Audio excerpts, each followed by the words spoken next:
और आज मुझे प्रसन्नता है कि यहाँ पे गणेश शंकर विद्यार्थी मेडिकल कॉलेज कानपुर के लिए यहाँ पर 338, जेके कैंसर इंस्टीट्यूट कानपुर के लिए 14, LPS institute of cardiology and cardiac surgery Kanpur के लिए 22, एमएलएन मेडिकल कॉलेज प्रयागराज के लिए 83, गवर्नमेंट मेडिकल कॉलेज कन्नौज के लिए ये बाबा Saheb Bhimrao Ambedkar government medical college Kannauj के लिए 35 ये नर्सिंग ऑफिसर्स आज नियुक्ति पत्र प्राप्त कर रहे हैं।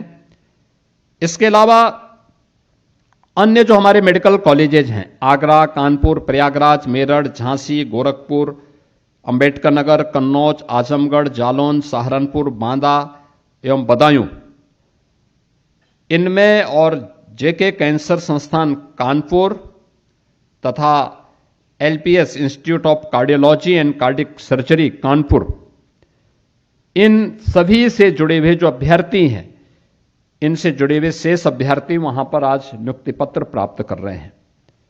मुझे लगता है कि वो एक बेटी बोल रही थी कि ईद के अगले दिन ये नियुक्ति पत्र उन्हें प्राप्त हो रहा है। स्वाभाविक रूप से उनको और उनके परिवार के लोगों को तो प्रसन्नता होनी स्वाभाविक है।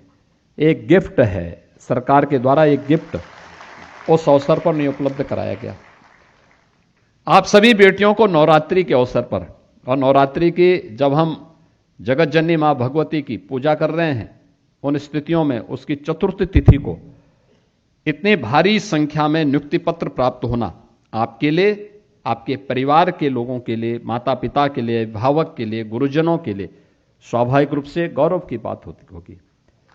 और मैं ये भी कहूंगा, चिकित्सा जो हमारा मेडिकल एजुकेशन विभाग है, हमारा प्रयास होना चाहिए कि केवल यहीं पे नहीं, यूपी के पास इतनी बड़ी आबादी है, 25 करोड़ की आबादी का ये राज्य है।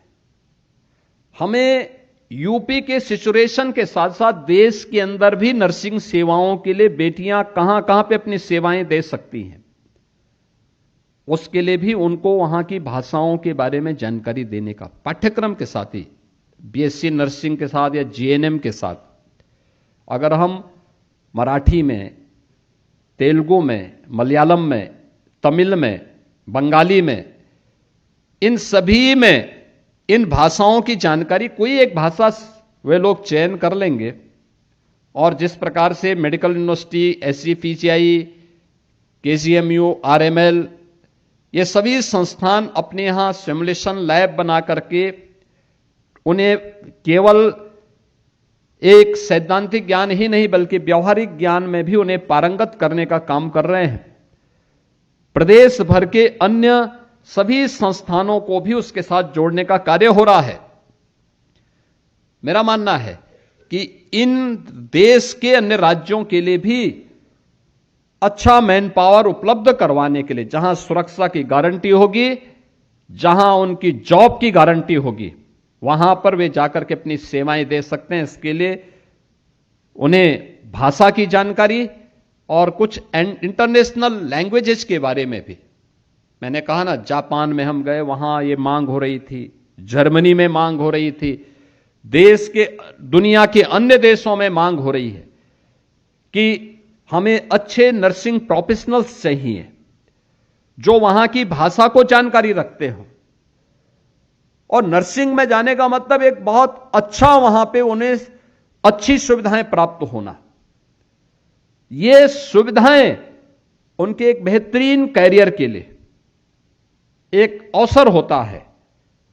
केवल अपने पाठ्यक्रम के साथ साथ आप थोड़ी बहुत लैंग्वेज के बारे में भी जानकारी ले लेंगे तो मुझे लगता है कोई दिक्कत नहीं है। और आप अपने पाठ्यक्रम के साथ, अब तो नेशनल एजुकेशन पॉलिसी ने ड्वेल डिग्री, एक यानी 2 डिग्री आप एक साथ ले सकते हैं, इस बात का प्रावधान किया। कोई आपको रोक नहीं सकता कि आप नर्सिंग कर रहे हैं तो आप इसमें कोई लैंग्वेज से जुड़ी हुई किसी एक पाठ्यक्रम को नहीं ले सकते। आप उसके पैरेलल ही उसका डिप्लोमा कोर्स कर सकते हैं, उसके पैरेलल ही आप कोई नया कार्यक्रम उसको आगे बढ़ा सकते हैं।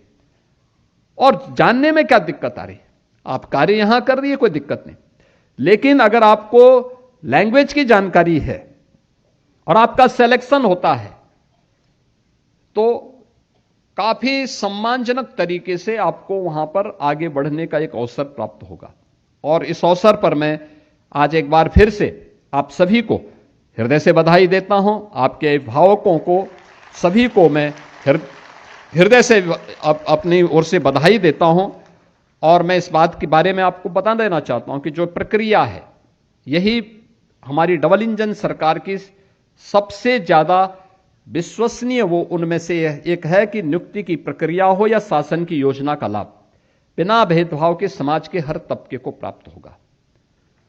योग्यता में कोई भेदभाव नहीं हो रहा है। हां, अनुसूचित जाति, जनजाति, पिछड़ी जाति के बच्चों के लिए जो रिजर्वेशन का प्रावधान है उसको पूरी तरह फॉलो किया जा रहा है। दिव्यांगजनों के लिए, पूर्व सैनिकों के लिए उसको पूरी तरह यहां पे लागू किया जा रहा है। और जिस कैटेगरी में इसमें हॉरिजॉन्टल या वर्टिकल रिजर्वेशन की व्यवस्था है वहां पे उसका पालन करते हुए सरकार इस प्रक्रिया को बिना भेदभाव के आगे बढ़ाने के लिए पूरी तरह प्रतिबद्ध है। और इसी प्रतिबद्धता का परिणाम है कि पिछले 9 वर्ष में हमारी सरकार ने 9 लाख से अधिक सरकारी नौकरी दी है। 9 लाख से अधिक। देश के अंदर सर्वाधिक नौकरियां हैं किसी भी राज्य के द्वारा दी गई। और एक भी नौकरी में कोई ये नहीं बोल सकता है कि कहीं किसी ने कोई लेन देन किया हो, कोई सिफारिश की हो, किसी ने किसी प्रकार की कोई गुंजाइश रखी हो, क्योंकि किसी को भी नहीं पता होता है। यानी मैं मुख्यमंत्री हूं, मुझे भी नहीं पता है कि किसको किस विद्यालय में जाना है, किसका चयन हुआ है। हमें यह भी नहीं पता होता है कि कौन लोग इसमें काम कर रहे हैं। ये संबंधित एजेंसी, संबंधित आयोग तय करता है। संबंधित आयोग हमें सूची उपलब्ध करवाता है। हां, आयोग को वॉच करने के लिए हमारे कैमरे भी वहां हमेशा नजर गड़ाए रहते हैं और कौन व्यक्ति कहां पे क्या कर रहा है उसकी बहुत गहराई से हम लोग देखते हैं। पूरी टीम लगी होती है। इसलिए आप सब इस बात के लिए सौभाग्यशाली हैं कि इतनी पारदर्शी तरीके से भर्ती की इस प्रक्रिया में आप सब सफल हुए हैं। यह आपकी योग्यता को और आपके द्वारा किए गए परिश्रम को डबल इंजन सरकार के द्वारा दिए गए सम्मान का यह प्रतिफल है कि आज नवरात्रि के अवसर पर आपको यह नियुक्ति पत्र वितरण के कार्यक्रम के साथ जुड़ने का अवसर प्राप्त हुआ है। मैं इस अवसर पर आपको, आपके परिवार के सभी सदस्यों को, आपके मित्रों को, गुरुजनों को, सबको मैं बधाई देता हूं। आपका चिकित्सा शिक्षा विभाग के साथ जुड़ना उत्तर प्रदेश की स्वास्थ्य सेवाओं को और बेहतर करने में मदद करेगा। आप सबके प्रति मेरी मंगलमय शुभकामनाएं हैं। धन्यवाद। जय हिंद।